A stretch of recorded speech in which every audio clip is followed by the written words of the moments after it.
we all know that as the river flows, it carries along with it a lot of sediments and eroded materials. As it passes, it keeps leaving its sediments throughout its course, right? Now, this results in the formation of various geographical features. What are they? Let us understand step by step. Look at the question here. Name the geographical features found by deposition of rivers. Now, what is deposition of rivers? Well, the rivers depositing these sediments at different places are forming different geographical features. Now, you have to name these geographical features. If this is a long answer question, just do not write the name and leave it off. Right? I have given here one sentence or 1 to 2 sentences. You need to mention them. Okay? Students, if you observe at the foot of a slope or a mountain in the middle course of a river, this alluvial fan is found. Students, if you observe this picture, right, the loopy curves of the meander at the outer banks of this river, at the outer banks of meander, the water flow is very fast, but at the inner banks, the water flow is slow. So wherever there is inner bank, you will find the sediments are being deposited, right? We have just learned that the water flow at the outer bank of these meanders is fast. Means if the water flow is fast, there will be a lot of erosion, right? Because of the erosion, the meander grows wider and wider, right? Creating a bigger loop. Now the inner part is here, the sediments are dropping, right? As the loop gets bigger and bigger, it cuts off from the rest of the river, creating a horseshoe shape. So this is another example of deposition of river. Whenever flood occurs, right, whatever place the flood water stays still, right, that area is called the floodplain. So when a river floods, the water covered area on the land is called a floodplain. A flood creates a raised bank called levees. Here the sediments are left by the flood. At the last stage of the river, in the low-lying lands, before entering the ocean or sea, the river water leaves its sediments at the river mouth before entering it. That region where it leaves its sediments is called the delta. When the tides of a river meet the tides of the sea, they create an enclosed water region where fresh water from the river and the salt water from the sea or ocean mixes. That is called an estuary. Students, quote examples wherever possible. It will ensure that you don't lose marks anywhere. Okay, coming to the braided channel. You know that Brahmaputra river forms a braided channel. The reason is because it carries a lot of sediments along with it, and the flow of it keeps on pushing it from one direction to another. That's the reason why it forms a braided channel, because the river keeps fluctuating from its position. If you are observing the picture here, this is a rift valley, and we have got a question about rift valley. What is it? Name the rivers in India that flow through rift valleys. We know Narmada and Tapi are the west flowing rivers that flow through rift valleys, but the east flowing river Damodar also flows through a rift valley. Now this is an easy question. How do the Himalayan rivers perform erosional activities and form depositional features? You have understood about the various depositional features, right? Now you also know about the various erosional activities that the Himalayan rivers perform. So you can frame this answer on your own if possible. This is what I have written here. See, once as the river flows from the higher course to the lower course, right?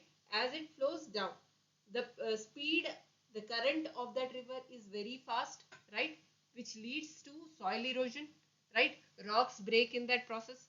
Now this river later on transports the eroded sediments to the middle and lower courses, right.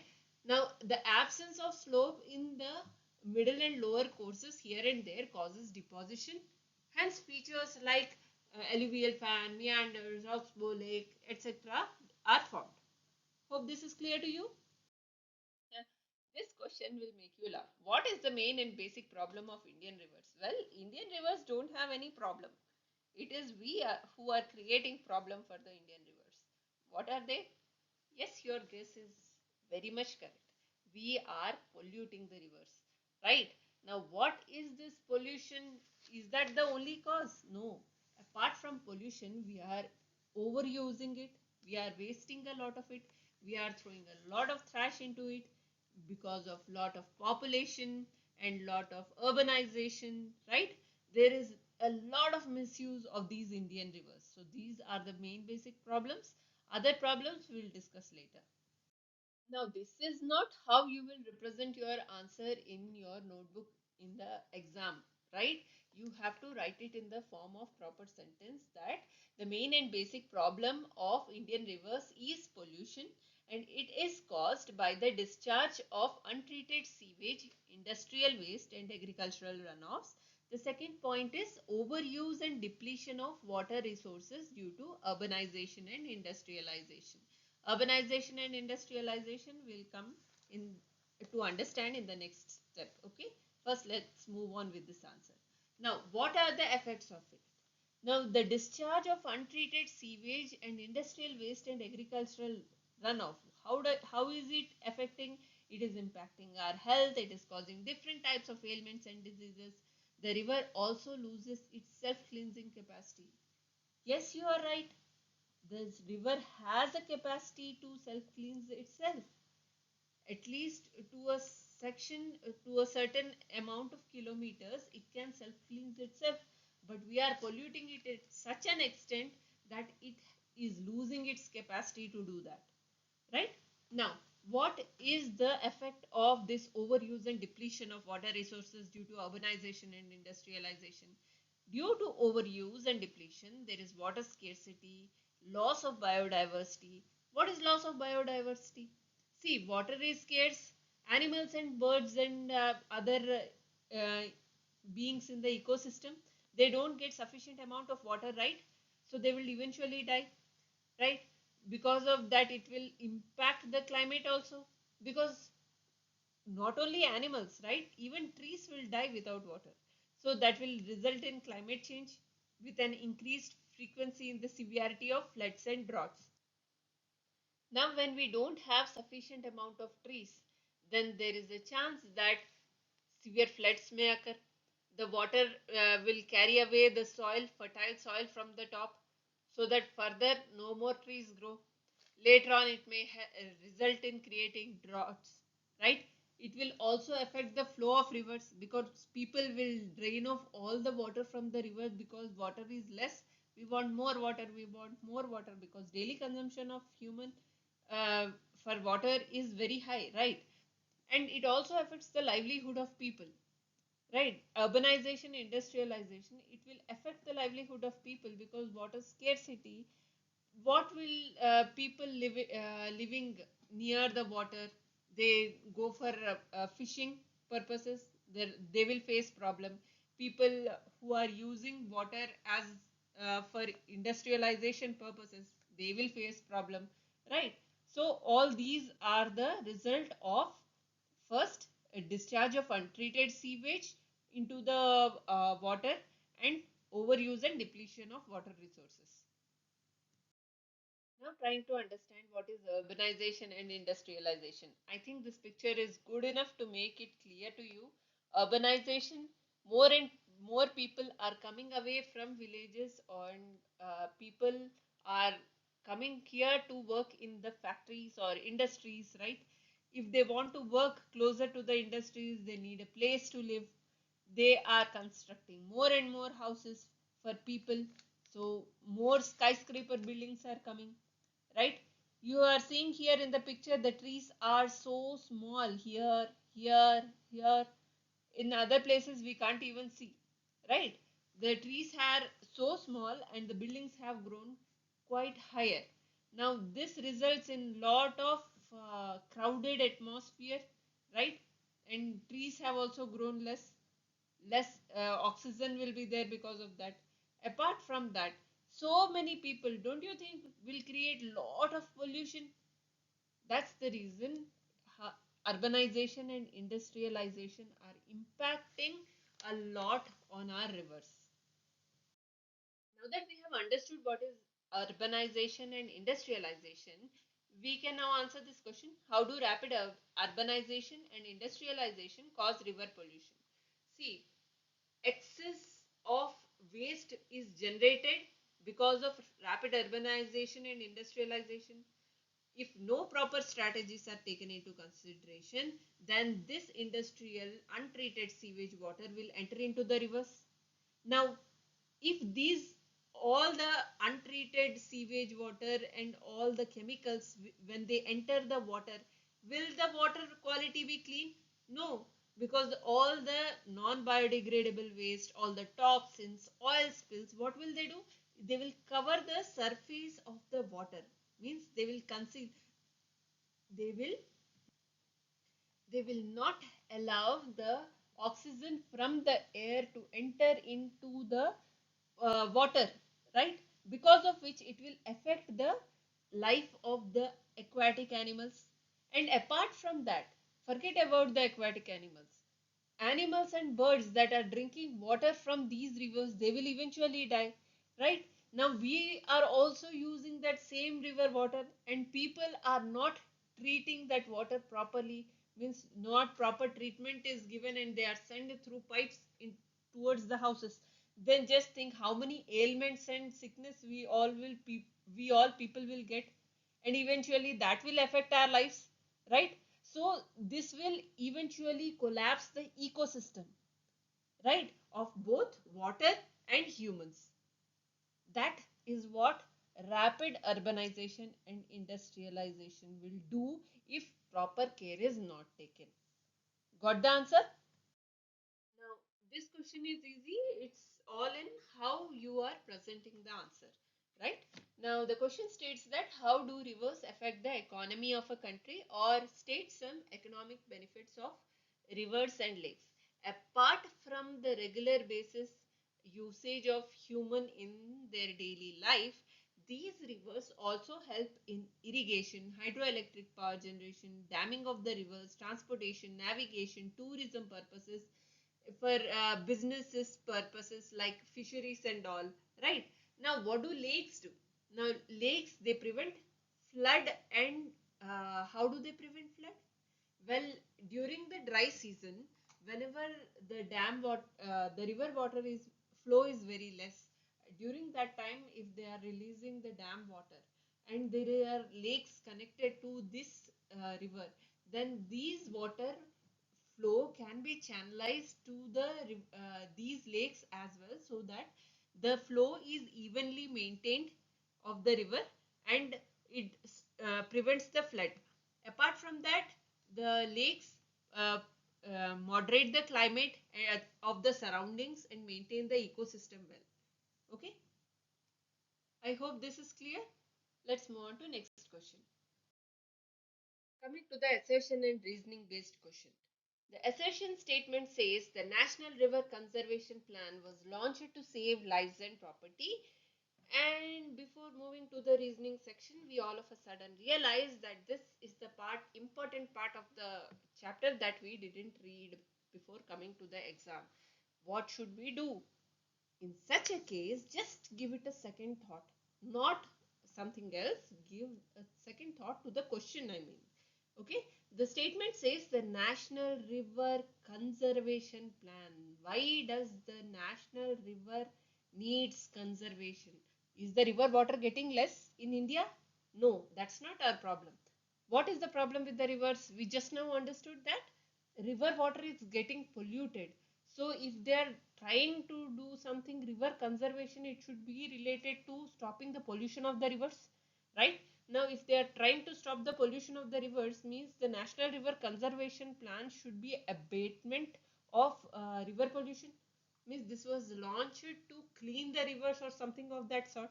But here they are telling, the statement says that the National River Conservation Plan was launched to save lives and property.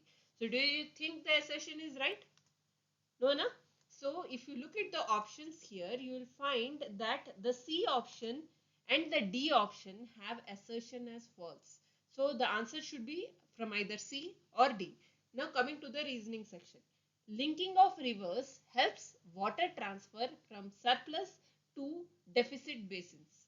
Now, is the reason Is this reason related to the National River Conservation Plan? First of all, linking of rivers, one river to another river means they are transferring, water transferring from surplus to deficit basins means the rivers which have huge amount of water, such rivers are diverted towards a little towards the those smaller rivers where water supply is less, so that people living around that smaller rivers can get sufficient amount of water, right?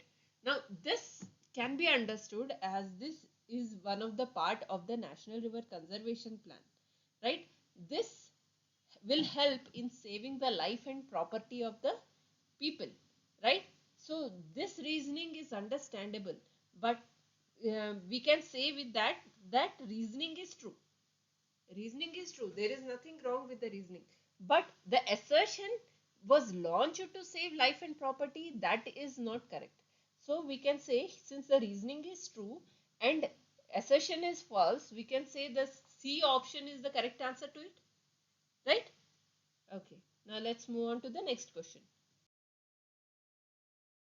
This is another assertion and reasoning based question. Uh, do you remember where this Wular Lake is while studying the chapter? Well, it is found in Jammu and Kashmir. Now, this Wular Lake is in Jammu and Kashmir and it is the largest freshwater lake in South Asia. This is what they are stating. Do you agree with this or not? Wular Lake is a freshwater lake or a saltwater lake? What do you remember? Well, how is it formed? Do you remember? Okay, Wular Lake is the largest freshwater lake. Okay, in South Asia, that this assertion is correct. So A is true in which cases? A option and D option, right? Okay. Now the reasoning states that it is formed as a result of tectonic activity and it is a source of Jhelum River. Now Wular Lake is formed as a result of tectonic activity. This is correct. Okay, but Jhelum River, it is a source of Jhelum River. No, no, no, no, no. The Jhelum River supplies water to this lake, but this lake is not a source for the Jhelum River. So we can say the D option here, A is true and R is only half true. Half of this reasoning is true.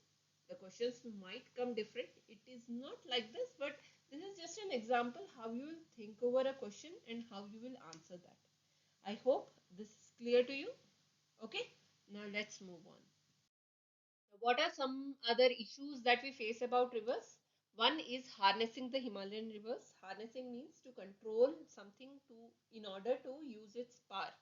Okay, so we basically harnessing the Himalayan rivers means being able to properly channelize and use the Himalayan river so that the water doesn't get wasted in its process to enter into the sea.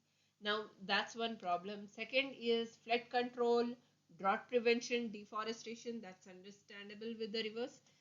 Third is the interstate water dispute. You might be very well aware of it. Okay, interstate water dispute means river flows from one state to another state. On the way, the first state people will say that we will release only this much amount of water because our people are not getting sufficient amount of water. So such problems come. So this is the interstate water dispute. The fourth option is dam construction projects, which can be controversial. So there was a Narmada dam construction project that became controversial. Moving on to the last question of this segment. Coming to the last question of this segment, explain about conserving the river. They are not asking you how you would like to conserve the river. Here the question is different. Now see the second bit, or National River Conservation Plan. We have understood about this point in the assertion and reasoning based question, right? NRCP 1995 it is, right? So how you will write this? See, if you will write it in a general way, it is different. If you will write it in point wise, keeping the subheadings, it will be more interesting and for you to learn and understand also, and for the person who is checking your answer sheet as well. So this has four segments. First is what is this conserving of the river about? Okay, what is its main objective? What is NRCP that we are talking about and what does it cover? Now, if you look at that, you will find that this conserving of the river was first initiated in the year 1985 with the launching of the Ganga Action Plan. During those days, the Ganga river was very polluted, right? So they started this plan with cleaning of Ganga. So what was the main objective of there? It was to improve the water quality of the Ganga river through implementation of pollution abatement work, means to make sure that the pollution is cleared off from the Ganga river and the water is made clean.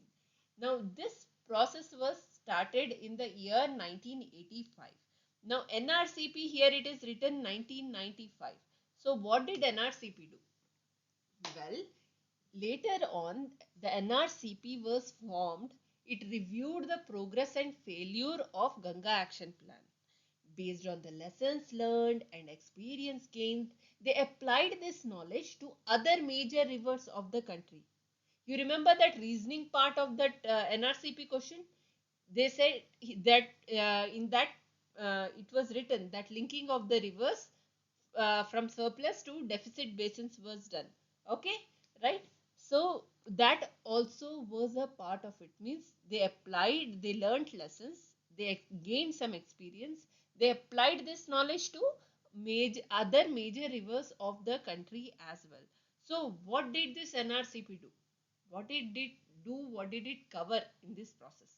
By 216, it ensured that it covered 152 towns located along 27 interstate rivers in 16 states. Means 69 schemes were completed by 2016. So 27 interstate rivers were cleaned, right? That was located along the 152 towns in our country. 1 million liters of sewage was targeted, intercepted, diverted and treated. Okay, this was the task done by the NRCP in the year 2016. This is the completed work. After that is not given to you yet. So we are learning till here only. Got the point? Let's revise it once again. See, the conservation of the river started with, if you don't remember what river, see, what is the biggest river in our country? Very famous, the Ganga river. Now, during olden times, means when we were young, during that time, the Ganga river was very much polluted. We have understood that urbanization and industrialization leads to lot of water pollution, and Ganga river area is such that along the Ganga river, this side and that side bank, so much population has grown that it resulted to lot of pollution of that river. Now seeing the water being polluted and that which is affecting the lives of the people, they the government formed a committee that was named Ganga Action Plan, and it was initiated in the year 1985. Now, according to this group, according to this Ganga Action Plan, their main objective was to improve the water quality of Ganga through the abatement of pollution. Right? Now, after this, after a few years, now whenever you start something new, do you get success immediately? No, there are some failures. Okay, there are many hurdles that you face. You ultimately you realize that your effort, whatever you are doing, is not working. Something problem is there. So what you do? You revise, you review how much progress that you have done, how much failure has happened, what has resulted in the failure. Similarly, in the same way, the NRCP reviewed the progress and failure of this Ganga Action Plan based on whatever lessons they learned. Oh, if we do that, these problems are being faced, so we should not opt that way. There are other techniques. Let us opt the other way to solve this problem. See, there are certain rivers where water supply is not sufficient, so let us link the surplus river water to the deficit river basins, right? That's how they came up with some or the other ideas, right? They applied this knowledge to other major rivers of the country. Now, in this process, by 2016, what did they do? They uh, ensured that 27 interstate rivers were cleaned, means the pollution was abated, which was located in 152 towns. Now, 1,000,000 liters of sewage was targeted. It was intercepted, diverted, and treated. Thank you, students, for attending this session. And if you have got any questions, write in the comment section below. Do let me know what you think about this video and if what you want to learn more. Thank you.